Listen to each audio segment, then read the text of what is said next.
Assalamualaikum warahmatullahi wabarakatuh. Salam sejahtera untuk kita semua. Semoga Tuhan Yang Maha Esa selalu melindungi kita dan menganugerahkan kesehatan kepada kita semua, serta semangat untuk terus belajar.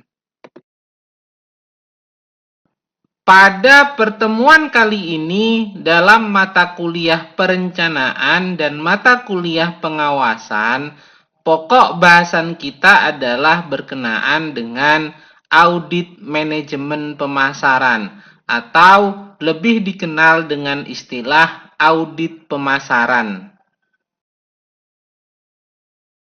Rincian bahasan dalam audit manajemen pemasaran ini, kita akan membahas yang pertama adalah berkenaan dengan pendahuluan, di mana ini membahas mengenai manajemen pemasaran dan audit secara umum. Lalu dilanjutkan dengan pengertian audit pemasaran itu sendiri dan pentingnya audit pemasaran itu kenapa kok harus dilakukan. Selanjutnya bahasannya adalah berkenaan dengan tujuan dan manfaat dari audit pemasaran serta tipe dari audit pemasaran itu sendiri. Dan akan dilanjutkan dengan bahasan mengenai tahapan dalam pelaksanaan audit pemasaran serta proses dan metode yang dipergunakan dalam audit pemasaran, dan yang terakhir adalah berkenaan dengan ruang lingkup audit pemasaran. Tentunya bahasan pada pertemuan kali ini akan ditambahi dengan contoh pelaksanaan dalam audit pemasaran. Sebagaimana kita ketahui bahwa dalam manajemen pemasaran ada 3 tahapan proses yang dilakukan, yaitu yang pertama adalah menentukan konsumen sasaran, yang kedua mengembangkan bauran pemasaran, dan yang ketiga adalah mengelola upaya pemasaran.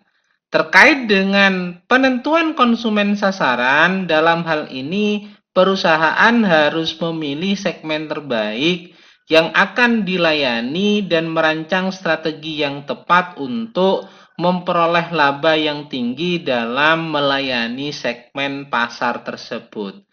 Nah, dalam hal ini ada 3 tahapan penting berkenaan dengan proses penentuan segmen sasaran pasar, yaitu yang pertama adalah segmentasi pasar, dan yang kedua penetapan pasar sasaran, dan yang ketiga adalah penentuan posisi pasar. Di mana terkait dengan segmentasi pasar, ini merupakan proses pengelompokan pelanggan ke dalam kelompok-kelompok tertentu dengan kebutuhan, karakteristik, dan perilaku yang sama. Nah, segmen pasar ini bisa dibedakan berdasarkan pada faktor geografis, demografis, psikografis, dan perilaku dari masyarakat sekitar yang membuat pengelompokan terhadap segmentasi pasar tersebut.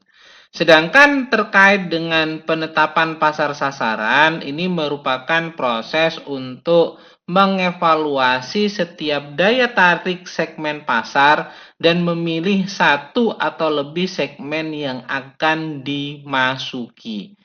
Karena dengan sumber daya yang terbatas, tentunya tidak mungkin bagi perusahaan untuk masuk, untuk melayani dan memuaskan semua segmen pasar yang ada.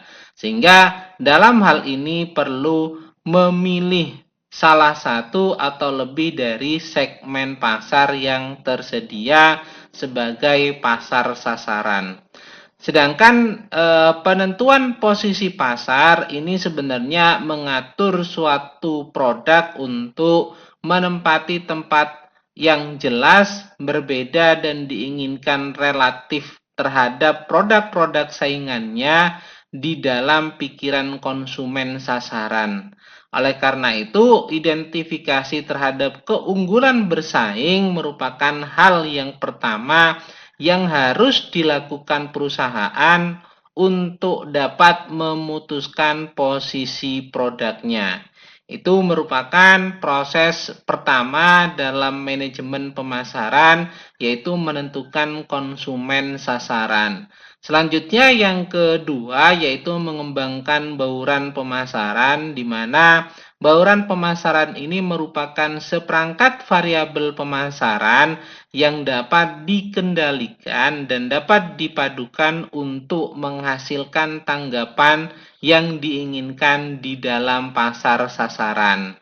Dan yang ketiga yaitu mengelola upaya pemasaran, di mana dalam hal ini melibatkan fungsi utama manajemen pemasaran, yaitu analisis pemasaran, perencanaan pemasaran, dan pengendalian pemasaran.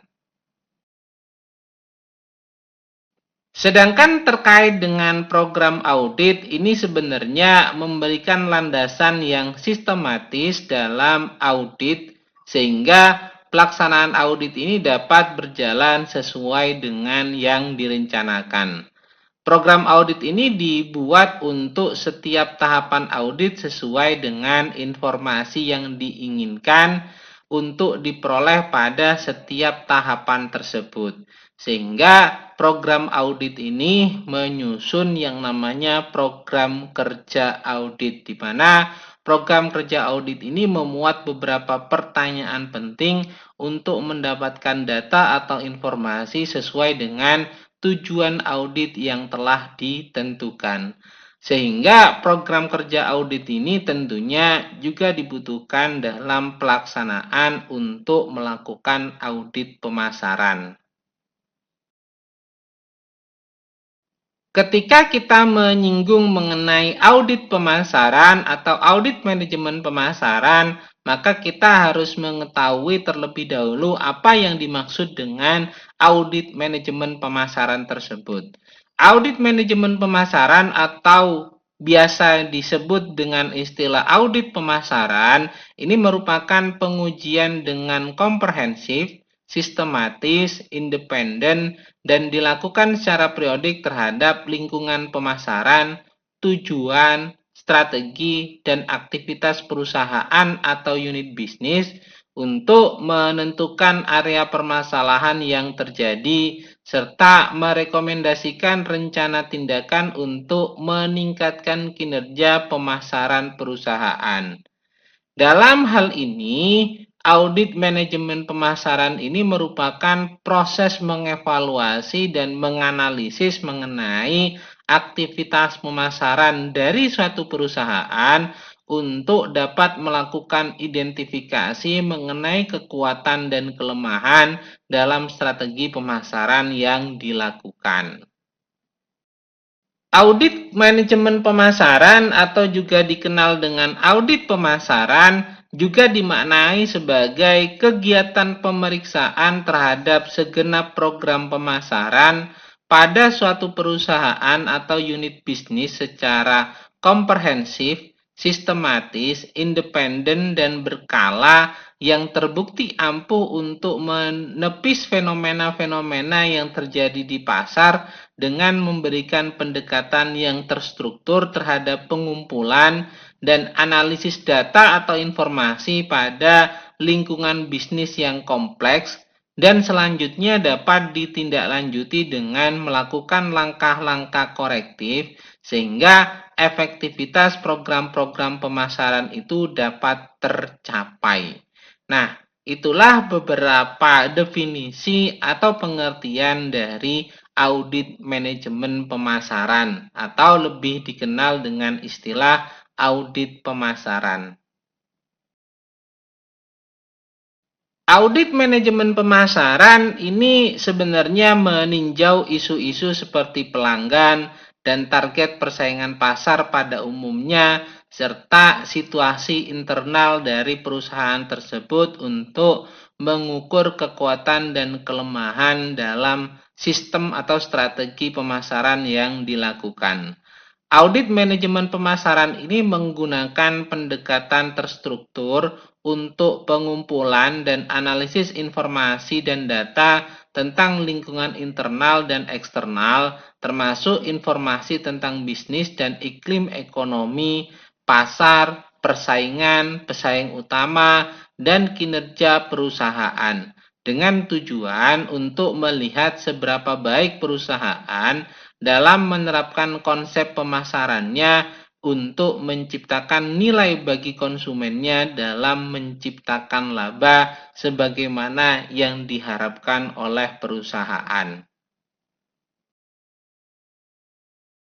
Ketika kita berbicara mengenai audit manajemen pemasaran, pada prinsipnya sebenarnya audit manajemen pemasaran ini adalah menilai dari sumber daya pemasaran, tujuan, strategi, kegiatan, dan harapan adanya efisiensi dalam pelaksanaan pemasaran tersebut.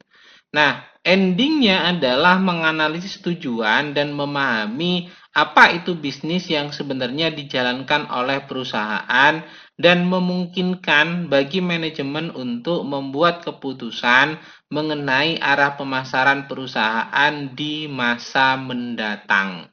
Sehingga dalam hal ini perlu untuk dilakukan audit manajemen pemasaran. Audit manajemen pemasaran ini pada prinsipnya adalah dilakukan pertama kali pengumpulan data dan dilakukan yang namanya analisis pasar, selanjutnya analisis lingkungan internal, dan selanjutnya adalah melakukan analisis lingkungan eksternal. Sehingga ketika 4 hal tersebut telah dilakukan, pihak manajemen tentunya dapat memperoleh informasi mengenai kekuatan dan kelemahan dari strategi pemasaran yang telah dilakukan. Dan kedepannya dari hasil evaluasi tersebut itu dapat membuat keputusan untuk memperbaiki arah pemasaran perusahaan di masa yang akan datang. Yang menjadi pertanyaan saat ini adalah apa pentingnya audit manajemen pemasaran ini untuk dilakukan. Nah, melakukan yang namanya audit manajemen pemasaran ini ada 5 hal yang harus dipahami bahwa penting untuk dilakukan audit manajemen pemasaran tersebut. Yang pertama yaitu memberikan suatu evaluasi yang independen dan tidak bias terhadap program-program pemasaran, termasuk dalam hal ini adalah strategi, penawaran, dan kreativitas suatu perusahaan dalam menjalankan pemasarannya. Yang kedua yang dijadikan alasan adalah dapat mengidentifikasi area-area yang dibutuhkan dalam meningkatkan dan menghasilkan saran-saran dan ide-ide yang spesifik serta bagaimana cara untuk memperbaikinya.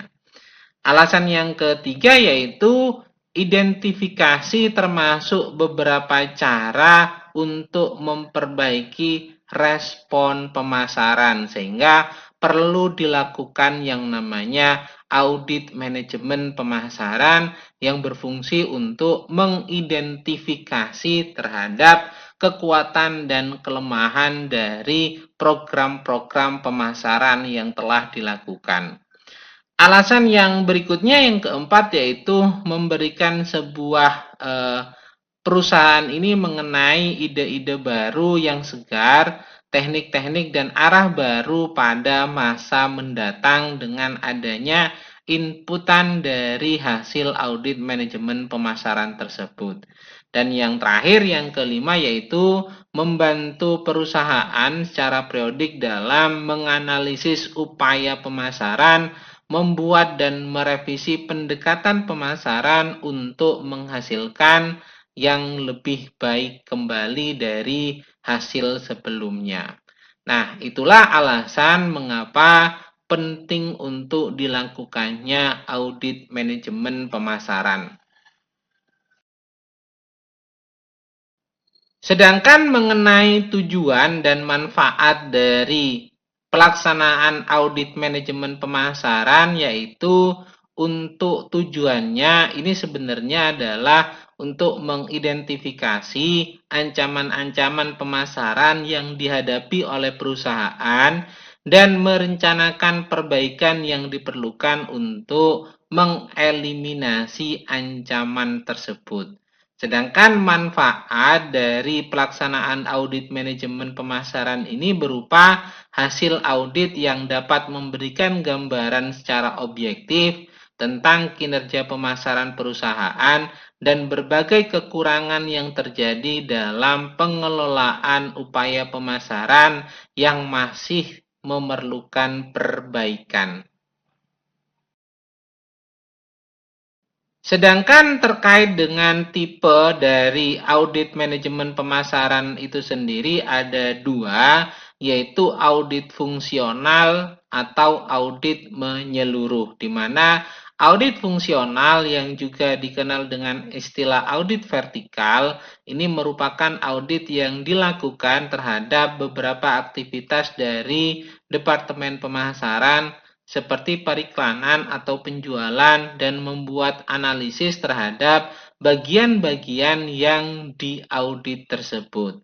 Sedangkan kalau berkaitan dengan audit menyeluruh atau juga dikenal dengan istilah audit horizontal, ini merupakan audit yang dilakukan terhadap keseluruhan dari fungsi pemasaran perusahaan yang dilakukan. Terkait dengan metode dalam pelaksanaan audit manajemen pemasaran ini, ada 6 metode yang dapat dilakukan, yaitu yang pertama adalah audit mandiri, di mana dalam hal ini perusahaan dapat meminta pihak karyawan yang langsung bertanggung jawab atas suatu kegiatan audit untuk menilai kekuatan dan kelemahan dari pelaksanaan program-program pemasaran yang telah dilakukan.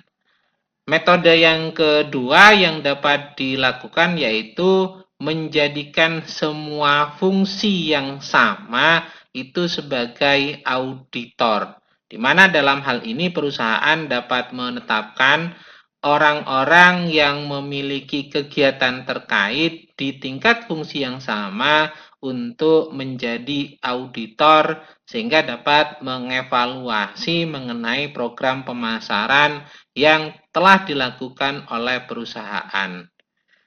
Metode berikutnya yaitu yang ketiga adalah melakukan audit yang langsung dilakukan oleh atasan. Sehingga dalam hal ini auditor dilakukan oleh atasan langsung untuk tentunya mengevaluasi program-program yang telah dilakukan pada bidang pemasaran tersebut. Nah, metode berikutnya yang keempat adalah membentuk tim audit di bawah koordinasi direktur utama, sehingga dalam hal ini perusahaan dapat membentuk tim yang bertanggung jawab langsung terhadap direktur utama untuk melakukan semua audit pemasaran. Dan metode berikutnya yang kelima yaitu membentuk tim audit, yaitu dengan cara menunjuk sebuah tim untuk melakukan audit mengenai pemasaran. Tentunya tim ini memiliki latar belakang yang bervariasi dan pengalaman yang berbeda-beda sehingga memiliki output yang tentunya memiliki pertimbangan yang berbeda pula dalam segala aspek yang berhubungan dengan masalah pemasaran. Nah, metode yang terakhir yang keenam adalah dilakukan oleh auditor eksternal, di mana dalam hal ini perusahaan dapat menyewa lembaga luar untuk melakukan audit pemasaran. Kelebihannya yaitu auditor eksternal ini tentunya tidak memiliki keberpihakan sehingga dapat membawa pengalaman yang lebih luas terhadap perusahaan dan apalagi auditor eksternal ini tentunya memiliki metodologi audit yang update sehingga dapat memberikan banyak inputan terhadap perusahaan. Sebenarnya kegiatan audit manajemen pemasaran ini dalam prosesnya terbagi menjadi 3 kegiatan utama, yaitu yang pertama adalah pra-audit, di mana dalam hal ini tentunya menentukan siapa yang akan melakukan audit, kapan audit itu terlaksana, dan bagaimana cara untuk membangun ruang lingkup tujuan dan metodologi yang akan dipergunakan dalam proses audit pemasaran tersebut. Dan yang kedua yaitu kegiatan dalam proses audit itu sendiri. Nah, dalam kegiatan proses audit itu sendiri tentunya hal yang pertama dilakukan adalah pengumpulan data, pengumpulan informasi yang berkaitan dengan aspek mikro dan aspek makro yang berhubungan dengan kegiatan pemasaran perusahaan. Nah, dari data dan informasi yang diperoleh tersebut itu selanjutnya dilakukan evaluasi untuk dapat memberikan gambaran secara keseluruhan mengenai kelebihan dan kelemahan program-program pemasaran yang telah dilakukan oleh perusahaan. Sehingga ketika mengetahui kelemahan dan kelebihan dari program-program pemasaran yang telah dilakukan, pada akhirnya memberikan rekomendasi dalam bentuk laporan audit yang telah disusun berdasarkan pada kekuatan dan kelemahan. Dan ini tentunya memberikan input kepada manajemen untuk memperbaiki program-program pemasaran ke depannya. Dan yang terakhir dalam proses audit manajemen pemasaran ini adalah kegiatan pasca audit, di mana dalam kegiatan pasca audit ini, setelah laporan audit disusun oleh tim audit, maka disampaikan kepada manajemen yang memerlukan laporan tersebut, sehingga temuan dan rekomendasi ini dapat didiskusikan untuk membentuk sebuah keputusan yang lebih baik ke depannya mengenai program-program pemasaran yang harus dilakukan oleh perusahaan ke depannya. Kalau kita ingin menyimpulkan lebih sederhana mengenai tahapan dalam audit manajemen pemasaran, ini sebenarnya terdiri dari 4 tahapan, di mana tahap pertama adalah melakukan audit pendahuluan. Tahap kedua yaitu review dan pengujian atas pengendalian manajemen perusahaan yang berkaitan dengan pemasaran tentunya dalam hal ini. Dan yang ketiga yaitu melakukan audit lanjutan dari hasil review dan pengujian atas pengendalian manajemen yang telah dilakukan pada tahap sebelumnya. Lalu dilanjutkan dengan tahap terakhir yaitu pelaporan. Nah, itulah merupakan tahapan-tahapan dalam pelaksanaan audit manajemen pemasaran yang dapat dilakukan oleh perusahaan. Bahasan berikutnya adalah berkenaan dengan ruang lingkup audit manajemen pemasaran itu sendiri, di mana ruang lingkup audit manajemen pemasaran ini terbagi menjadi 6, yaitu yang pertama adalah audit lingkungan pemasaran, yang kedua audit strategi pemasaran, yang ketiga audit organisasi pemasaran, yang keempat audit sistem pemasaran, yang kelima, audit produktivitas pemasaran. Dan yang terakhir, yang keenam adalah audit fungsi pemasaran. Secara sederhana dapat dijelaskan bahwa dalam ruang lingkup audit manajemen pemasaran yang terbagi menjadi 6 tersebut, yaitu yang pertama audit lingkungan pemasaran, ini sebenarnya adalah mencakup mengenai analisis kekuatan ekonomi makro utama dan kecenderungan dalam lingkungan tugas organisasi. Sehingga dalam audit lingkungan pemasaran ini terbagi menjadi lingkungan mikro dan lingkungan makro. Nah, untuk ruang lingkup yang kedua yaitu audit strategi pemasaran, di mana dalam hal ini fokus pada penelaahan dari tujuan dan strategi pemasaran terhadap lingkungan pasar sekarang dan yang akan datang. Nah, untuk ruang lingkup audit manajemen pemasaran yang ketiga yaitu berkenaan dengan audit organisasi pemasaran. Dalam hal ini menilai kemampuan struktur organisasi dalam menerapkan strategi untuk mengembangkan lingkungan pemasarannya. Dan yang keempat terkait dengan ruang lingkup audit manajemen pemasaran adalah audit sistem pemasaran. Dalam hal ini mencakup mutu dari sistem organik untuk menganalisis perencanaan dan pengendalian yang tentunya berhubungan dengan aktivitas pemasaran. Ruang lingkup berikutnya adalah yang kelima yaitu audit produktivitas pemasaran, di mana dalam hal ini adalah menguji aspek yang berbeda dari program pemasaran dan efektivitas biaya dari berbagai tingkat pengeluaran pemasaran. Dan yang terakhir dalam ruang lingkup audit manajemen pemasaran adalah audit fungsi pemasaran. Tentunya dalam audit fungsi pemasaran ini mencakup penilaian yang rinci dari setiap unsur-unsur dalam bauran pemasaran. Untuk penjelasan lebih detailnya mengenai ruang lingkup dari audit manajemen pemasaran tersebut, yang pertama adalah berkenaan dengan audit lingkungan pemasaran, di mana lingkungan pemasaran atau marketing environment ini terdiri dari para pelaku dan kekuatan di luar pemasaran yang mempengaruhi kemampuan pemasaran perusahaan untuk terus berkembang. Nah, lingkungan pemasaran ini terbagi menjadi dua, yaitu lingkungan mikro dan lingkungan makro. Di mana untuk lingkungan mikro, ini tentunya berhubungan dengan perusahaan itu sendiri, berhubungan dengan pemasok, berhubungan dengan perantara pemasaran, berhubungan dengan pelanggan, dan berhubungan dengan pesaing.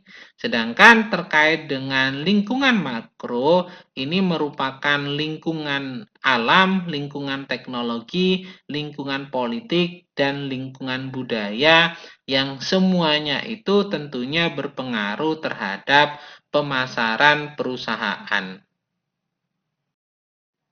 Dalam lingkungan mikro, ini terdiri dari kekuatan-kekuatan yang berada di sekitar perusahaan yang dapat mempengaruhi kemampuannya dalam melayani pelanggan perusahaan. Sedangkan pada lingkungan makro ini merupakan kekuatan-kekuatan kemasyarakatan yang lebih luas yang mempengaruhi terhadap segenap lingkungan mikro perusahaan dan keputusan-keputusan strategis pemasaran. Lingkungan ini biasanya meliputi lingkungan alam, demografi, ekonomi, teknologi, politik, dan budaya. Sehingga semua hal tersebut itu dapat mempengaruhi terhadap kemampuan perusahaan dalam menjalankan program-program pemasarannya. Selanjutnya adalah ruang lingkup audit manajemen pemasaran yang kedua, yaitu berhubungan dengan audit strategi pemasaran. Di mana strategi pemasaran ini membutuhkan suatu format untuk dapat mengatur temuan-temuan dari hasil audit. Nah, caranya bagaimana? Yaitu dengan melakukan analisis SWOT untuk setiap produk utama atau didasarkan pada segmentasi pasar. Melalui analisis SWOT tersebut akan didapat kekuatan dan kelemahan internal yang tentunya hal tersebut dapat membedakan dengan kekuatan dan kelemahan kompetitor. Selain itu juga dapat mengevaluasi terkait dengan peluang maupun ancaman dari eksternal. Nah, analisis SWOT ini juga harus mencakup mengenai sebab-sebab adanya kinerja yang baik ataupun kinerja yang buruk. Berdasarkan pada hal tersebut, maka dibuatlah yang namanya analisis pemasaran. Nah, dari hasil analisis pemasaran ini menjadi suatu informasi penting yang dapat digunakan sebagai dasar dalam pengambilan keputusan pada fungsi perencanaan pemasaran, implementasi pemasaran, dan pengendalian pemasaran serta feedback pemasaran. Ada 9 hal penting yang harus dipahami dalam audit strategi pemasaran ini, yaitu yang pertama adalah merumuskan misi perusahaan meliputi rumusan umum tentang maksud keberadaan perusahaan, filosofi, dan tujuan perusahaan. Dan yang kedua yaitu mengembangkan profil perusahaan yang mencerminkan kondisi internal dan kapabilitasnya. Yang ketiga yaitu menilai lingkungan eksternal perusahaan, baik pesaing maupun faktor-faktor kontekstual secara umum. Dan yang keempat yaitu menganalisis opsi perusahaan dengan mencocokkan sumber daya yang dimiliki dengan lingkungan eksternalnya. Yang kelima yaitu melakukan identifikasi atau mengidentifikasikan opsi yang paling dikehendaki dengan mengevaluasi setiap opsi yang ada berdasarkan pada misi perusahaan. Selanjutnya yang keenam yaitu memilih seperangkat sasaran jangka panjang dan strategi umum yang akan mencapai pilihan yang paling dikehendaki.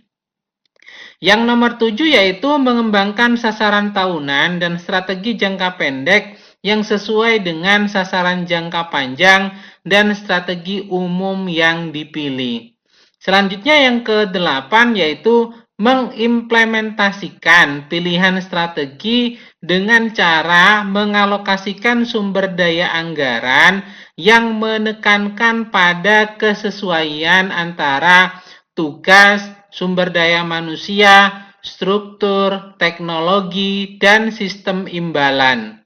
Selanjutnya yang ke-9 yang terakhir adalah mengevaluasi keberhasilan proses strategi sebagai input dari pengambilan keputusan di masa yang akan datang.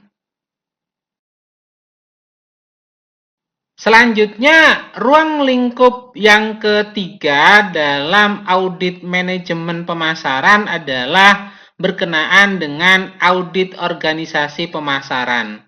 Sebagaimana kita ketahui bahwa organisasi pemasaran ini harus mampu memadupadankan berbagai aktivitas pemasaran dalam rangka memenuhi kepuasan pelanggannya. Oleh karena itu, Direktur Pemasaran ini harus memiliki wewenang dan tanggung jawab yang memadai dalam mengelola berbagai aktivitas peningkatan kepuasan pelanggan tersebut. Di samping itu, untuk menjadikan berbagai program pemasaran berjalan secara efektif dan efisien, maka organisasi pemasaran dalam hal ini harus optimal mampu mengkoordinasikan keempat dimensi aktivitas pemasaran yang meliputi satu fungsional, yang kedua adalah geografis, yang ketiga produk, dan yang keempat adalah pelanggan. Oleh karena itu, organisasi pemasaran ini harus mampu menjadi prasarana yang andal dalam menata upaya pemasaran, menentukan tugas, tanggung jawab, dan wewenang secara tepat dalam pencapaian tujuan pemasaran perusahaan.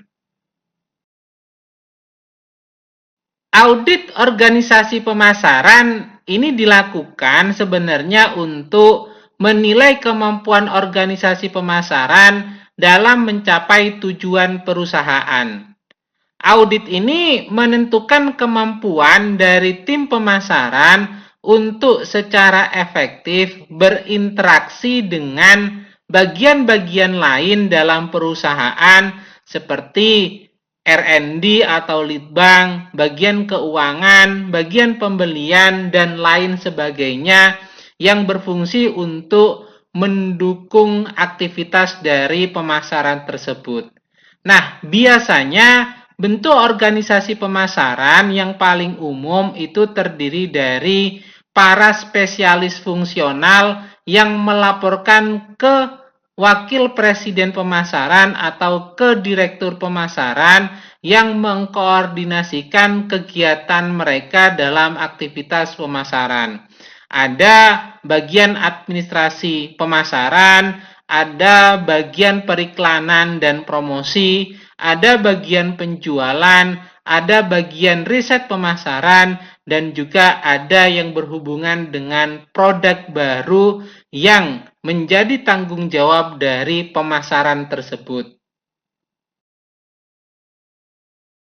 Ruang lingkup berikutnya dalam audit manajemen pemasaran yang keempat adalah berkenaan dengan audit sistem pemasaran, di mana dalam sistem informasi pemasaran, sistem intelijen pemasaran ini menghasilkan informasi yang akurat, tepat waktu, dan memadai mengenai perkembangan pasar yang berkaitan dengan pelanggan, calon pelanggan, pesaing, dan tentunya masyarakat. Sistem informasi pemasaran ini merupakan orang, peralatan, dan juga prosedur untuk mengumpulkan, memilah, menganalisis, mengevaluasi, dan mendistribusikan informasi yang dibutuhkan dalam pengambilan keputusan pemasaran secara akurat dan tepat waktu. Sistem informasi pemasaran ini biasanya berawal dan berakhir pada manajer pemasaran. Nah, berkenaan dengan informasi pemasaran, ini dapat dikembangkan dari 4 sumber utama, yaitu yang pertama adalah catatan internal. Ini bisa dengan catatan akuntansi perusahaan. Dan yang kedua adalah intelijen pemasaran, yang ketiga riset pemasaran, dan yang keempat adalah analisis pemasaran. 4 hal tersebut itulah yang menjadi sumber utama terkait dengan terbangunnya sistem informasi pemasaran. Sistem informasi pemasaran ini beroperasi sebagai sistem pendukung keputusan terkait pada 4 sistem yang berhubungan, yaitu yang pertama adalah catatan internal atau sistem akuntansi internal yang menghasilkan data sebagai bagian dari proses bisnis sehari-hari. Ini termasuk tidak hanya informasi keuangan dan biaya akuntansi saja, tetapi semua informasi yang diterima dan dihasilkan oleh perusahaan itu menjadi sebuah catatan internal yang dapat dipergunakan sebagai sistem informasi pemasaran.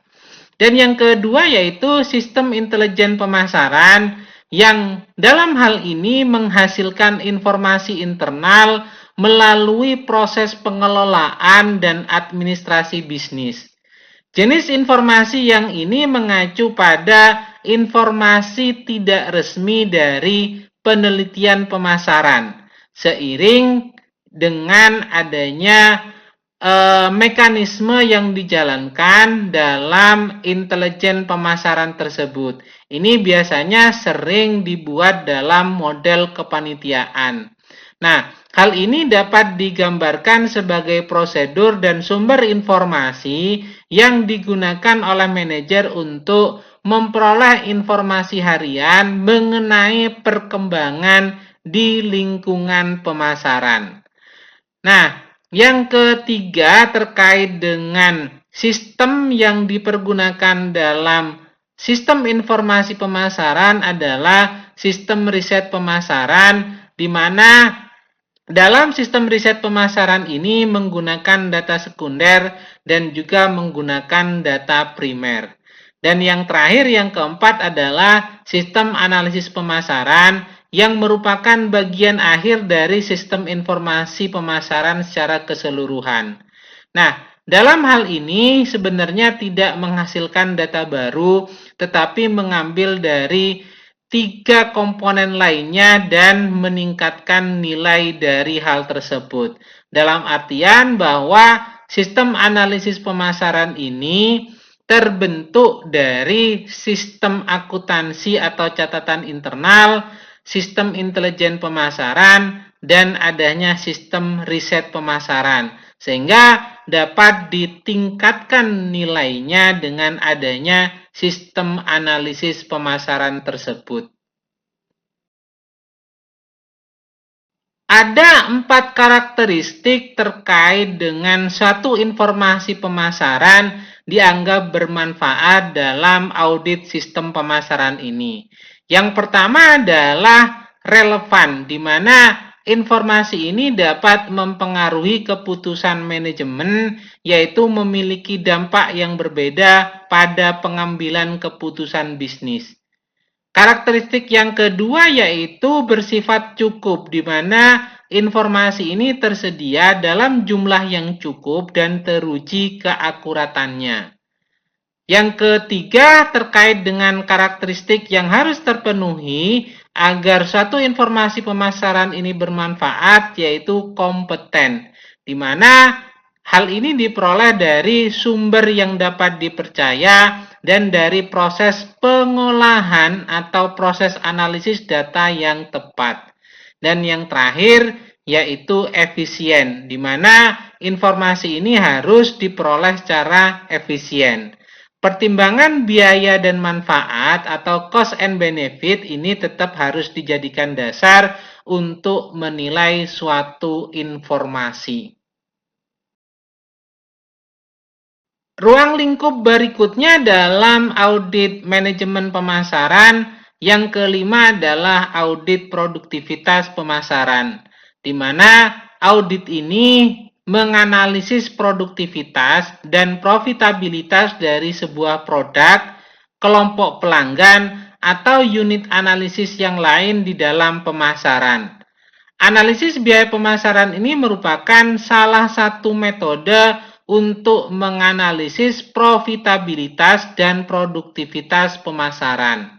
Sebagaimana kita ketahui bahwa produktivitas pemasaran ini merupakan ukuran respon laba menurut segmen terhadap berbagai tingkat investasi dalam aktivitas pemasaran. Oleh karena itu, dalam mengukur produktivitas pemasaran, alternatifnya yaitu konsep produktivitas pemasaran berfokus pada gagasan efisiensi. Hal ini tentunya perlu adanya kontrol yang lebih besar terhadap produktivitas anggaran pemasaran. Ruang lingkup yang terakhir dalam audit pemasaran atau audit manajemen pemasaran adalah berkenaan dengan audit fungsi pemasaran, di mana audit fungsi pemasaran ini merupakan pengujian yang sistematis dan terdokumentasi terhadap bagaimana perusahaan menentukan bauran pemasarannya dan apakah bauran pemasaran tersebut secara efektif dapat mencapai tujuan pemasaran dan tujuan perusahaan secara keseluruhan. Nah, fungsi dari bauran pemasaran ini sebenarnya melibatkan kebijakan penting dalam bauran pemasaran untuk mencapai tujuan pemasaran. Kebijakan tersebut meliputi kebijakan produk, kebijakan harga, kebijakan saluran distribusi, dan kebijakan periklanan, promosi, serta publikasi. Terkait dengan kebijakan produk, produk ini sebenarnya terbagi menjadi 3, yaitu produk inti, produk aktual, dan produk tambahan. Di mana produk inti atau core product ini menyangkut manfaat inti yang sesungguhnya dibeli konsumen ketika mereka memperoleh produk tersebut. Sedangkan produk aktual atau aktual produk meliputi komponen, model tampilan, nama, merek, pengemasan, dan ciri-ciri produk lainnya yang berkombinasi untuk memberikan manfaat terhadap produk tersebut. Sedangkan produk tambahan ini meliputi pelayanan dan manfaat tambahan yang diperoleh konsumen yang dibangun di sekeliling produk inti dan produk aktual. Dalam kebijakan produk, ini menghasilkan dua keputusan, yaitu keputusan lini produk dan keputusan bauran produk. Terkait dengan keputusan lini produk, kita harus memahami terlebih dahulu apa itu lini produk. Lini produk ini merupakan sekelompok produk yang berkaitan erat karena memiliki fungsi yang sama, dijual untuk kelompok pelanggan yang sama, dipasarkan melalui jenis-jenis saluran distribusi yang sama, ataupun berada dalam rentang harga tertentu. Nah, keputusan lini produk ini menyangkut terhadap beberapa keputusan yang berkaitan dengan rentang lini produk tersebut. Dan juga berkaitan dengan merentang terkait dengan lini produk. Atau mengisi lini produk, modernisasi lini produk, dan menetapkan terhadap tampilan lini produk tersebut. Nah, untuk keputusan bauran produk, ini kita harus memahami terlebih dahulu apa itu bauran produk. Bauran produk ini merupakan himpunan sebuah lini produk dan barang-barang yang ditawarkan penjual tertentu kepada pembeli. Bauran produk ini meliputi keluasan, kepanjangan, kedalaman, dan konsistensi. Di mana keempat dimensi bauran produk ini memberikan panduan untuk mendefinisikan strategi produk perusahaan ke depannya. Selanjutnya adalah mengenai kebijakan harga, di mana dalam kebijakan harga pada audit fungsi pemasaran ini, kita berpatokan pada 6 hal yang perlu diperhatikan, yaitu yang pertama adalah berkenaan dengan tujuan pemasaran, di mana tujuan pemasaran ini tentunya memberikan pengaruh pada kebijakan penetapan harga. Contoh misalnya berkenaan dengan tujuan pemasaran adalah kelangsungan hidup produk atau maksimalisasi laba yang terjadi saat ini, atau tujuan pemasaran adalah berhubungan dengan kepemimpinan pangsa pasar serta tujuan lainnya. Dan yang kedua yang perlu diperhatikan dalam kebijakan harga ini mengenai strategi bauran pemasaran. Ini menyangkut bagaimana setiap komponen bauran pemasaran seperti produk, harga, promosi, dan saluran distribusi ditetapkan untuk menunjang suksesnya program pemasaran secara keseluruhan. Dan yang ketiga dalam kebijakan harga yang perlu diperhatikan adalah berkenaan dengan biaya. Karena biaya ini merupakan dasar penentuan harga, di mana harga suatu produk harus mencerminkan berapa biaya yang telah dikonsumsi untuk menghasilkan produk tersebut dan berapa biaya untuk menyampaikan produk tersebut ke konsumen untuk dapat memuaskan kebutuhan mereka. Dan yang keempat yang perlu dipertimbangkan dalam kebijakan harga adalah berkenaan dengan pertimbangan organisasionalnya. Ini menyangkut penentuan kewenangan dari bagian yang menetapkan harga. Hal ini tentunya sangat dipengaruhi oleh besar kecilnya organisasi perusahaan tersebut. Dan yang berikutnya yang kelima adalah berkenaan dengan faktor eksternal. Karena kita ketahui sifat dan permintaan pasar, harga dan tawaran pesaing, dan faktor eksternal lainnya ini sangat berpengaruh terhadap kebijakan harga yang dijalankan oleh perusahaan. Dan yang terakhir dalam kebijakan harga ini berkenaan dengan pendekatan penetapan harga umum. Contohnya yaitu penetapan harga biaya plus, artinya komponen harga pokok ditambahi dengan margin yang diharapkan oleh perusahaan. Selain itu juga penetapan harga biaya impas atau break even point, penetapan harga berdasarkan pada persepsi nilai, penetapan harga atau tarif yang berlaku, serta penetapan harga tender. Nah, itulah 6 hal yang perlu diperhatikan pada saat kita membuat kebijakan mengenai harga. Selanjutnya adalah berkenaan dengan kebijakan saluran distribusi, di mana kita ketahui fungsi distribusi ini berupa informasi, promosi, negosiasi, pemesanan, pembiayaan, pengambilan risiko, pemilikan fisik, pembayaran, dan hak milik. Ini merupakan fungsi dari saluran distribusi. Sedangkan keputusan mengenai bentuk saluran pemasaran ini tentunya perlu mempertimbangkan hal-hal seperti analisis kebutuhan pelanggan, penetapan tujuan saluran pemasaran, identifikasi alternatif saluran pemasaran utama, serta evaluasi alternatif saluran pemasaran utama.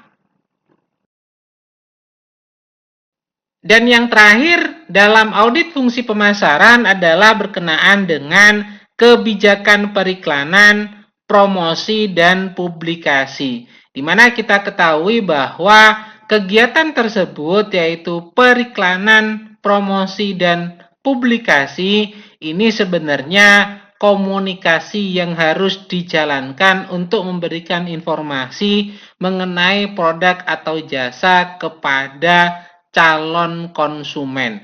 Nah, untuk mengembangkan komunikasi secara efektif, ada 8 hal yang harus dilakukan, yaitu yang pertama adalah mengidentifikasi audiens sasaran, dan yang kedua menentukan tujuan komunikasi, yang ketiga merancang pesan yang akan disampaikan, yang keempat memilih saluran komunikasi, yang kelima mengalokasikan total anggaran promosi, yang keenam memutuskan bauran promosi, yang ketujuh yaitu mengukur hasil promosi, serta yang kedelapan adalah mengelola dan mengkoordinasikan seluruh proses komunikasi pemasaran.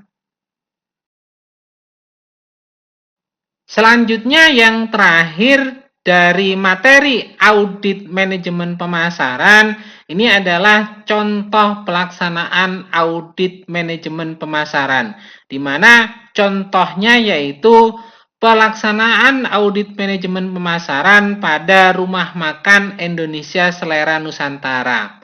Dalam contoh soal ini atau contoh kasus ini, Rumah Makan Indonesia Selera Nusantara merupakan sebuah rumah makan yang berlokasi di ibu kota negara Nusantara. Rumah makan tersebut ini menyajikan masakan khas Indonesia, di mana menu yang banyak disukai oleh pengunjung yaitu gado-gado, soto Betawi, dan gudeg Jogja. Nah, dalam 5 tahun terakhir, penjualan dan laba dari Rumah Makan Indonesia Selera Nusantara ini memang mengalami peningkatan. Tetapi peningkatan ini sangat tergantung pada ketiga masakan tersebut, yaitu gado-gado, soto Betawi, dan gudeg Jogja. Nah, dalam hal ini manajemen Puncak merasa persoalan terletak pada keterampilan dari juru masak dan tenaga pemasaran. Dari hasil evaluasi, pada kedua bagian ini tidak dapat berinovasi dan tidak cukup mampu untuk memperbaiki keadaan.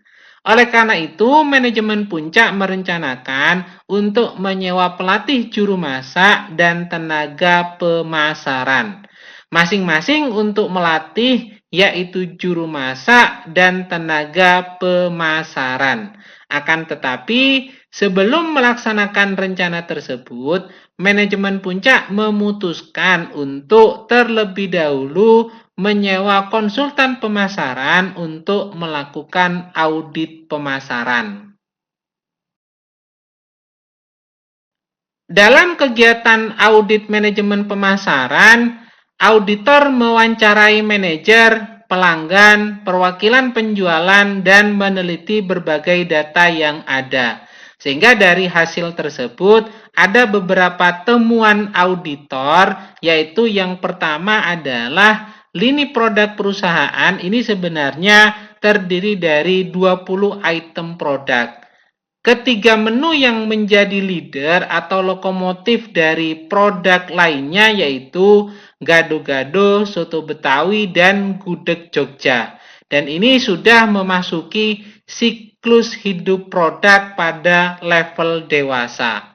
Dan 3 produk tersebut ini mewakili 85% penjualan tunai dan sudah tidak lagi memiliki potensi pertumbuhan. Selain itu, dari 20 item produk tersebut terdapat 8 produk lagi ini tidak menguntungkan atau tidak memiliki potensi pertumbuhan. Nah, temuan yang kedua yaitu berkenaan dengan kreativitas dari para juru masak yang kurang memadai. Temuan yang lain yaitu berkenaan dengan pemasaran yang kurang maksimal. Selain itu juga ditemukan bahwa biaya terlalu banyak terbuang untuk biaya bahan baku daripada tenaga pemasaran. Dalam hal ini, periklanan itu terdampak yaitu kurang dimaksimalkan. Dan temuan berikutnya yaitu perusahaan telah melihat adanya perkembangan yang cepat pada menu masakan Padang. Namun dalam hal ini perusahaan belum dapat berbuat banyak terhadap menu masakan Padang tersebut untuk menjadi leader atau lokomotif dari produk-produk yang dimiliki oleh perusahaan. Temuan selanjutnya yaitu produk yang dihasilkan perusahaan ini terkesan hanya menarik konsumen yang berpendapatan menengah ke atas. Selain itu, dalam pelaksanaan audit manajemen pemasaran ini, menurut responden yang dimintai keterangan oleh pihak auditor, mereka itu menyatakan bahwa masakan yang disajikan oleh Rumah Makan Indonesia Selera Nusantara ini sebenarnya berkualitas di atas rata-rata dan terkesan mahal. Selain itu juga ditemukan bahwa Rumah Makan Indonesia Selera Nusantara ini menyewakan tempat untuk rapat atau pertemuan-pertemuan khusus untuk para pengunjung. Temuan lain yang dilakukan oleh auditor pada saat pelaksanaan audit manajemen pemasaran ini yaitu Rumah Makan Indonesia Selera Nusantara ini juga menyediakan jasa untuk para pelanggan yang berkeinginan melaksanakan pesta ulang tahun ataupun pesta pernikahan. Nah, itulah beberapa temuan yang diperoleh pada saat melakukan audit manajemen pemasaran. Sehingga kita dapat mengetahui beberapa temuan-temuan tersebut untuk dapat dibuat solusi sehingga ada evaluasi terkait dengan kebijakan perusahaan ke depannya. Mungkin itu dulu paparan yang dapat saya sampaikan. Mudah-mudahan dapat dipahami dengan baik. Bila ada hal yang kurang berkenan, saya mohon maaf sebesar-besarnya. Saya akhiri, wabillahi taufik wal hidayah. Wassalamualaikum warahmatullahi wabarakatuh. Jangan lupa untuk selalu menjalankan pola hidup sehat dan bersih. Semoga Tuhan Yang Maha Esa selalu menganugerahkan kesehatan kepada kita semua. Amin. Terima kasih.